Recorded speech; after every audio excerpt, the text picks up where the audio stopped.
Meantime, President Trump says he will, quote, substantially raise tariffs on India because the country, he says, keeps buying what he refers to as massive amounts of Russian oil and selling it on the open market. It comes ahead of a new Friday deadline on tariffs for the rest of the globe, a deadline that's been kicked back at least twice already. ABC's Alex Prochet joins me now to break this down a little bit more. And Alex, India is now responding to these new tariffs from the president. What are they saying?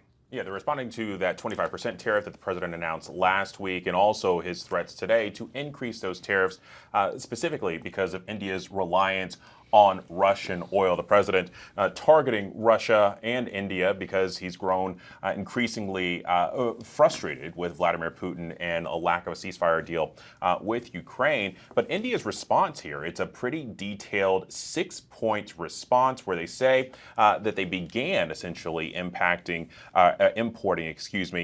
oil from Russia because they say that supplies had been diverted to other trading partners, including the European Union. They also go on to point out that this is specifically meant to benefit the cost dollar analysis for the average Indian resident. And then they point out, as you know, concerns have been raised by both the United States and the EU. They've pointed out instances where both the U.S. and the EU have still rely on Russian goods in trade, and so it's kind of pointing to a little hypocrisy, as they put it. But ultimately, this Indian response calls the U.S. targeting them for tariffs unjustified and unreasonable.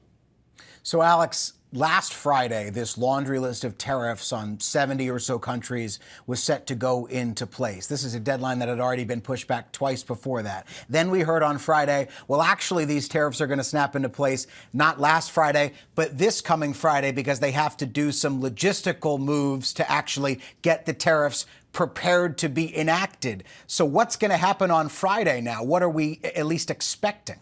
Well, assuming that deadlines stay in place this time, and certainly they have kind of kicked the can a little bit.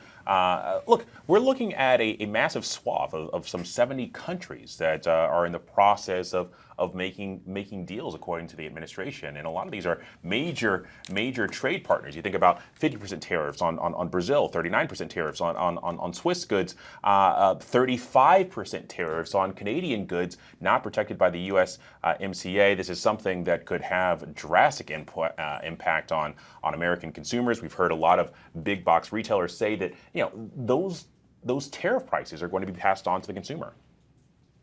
Alex Prochet for us. Alex, thank you, sir, as always.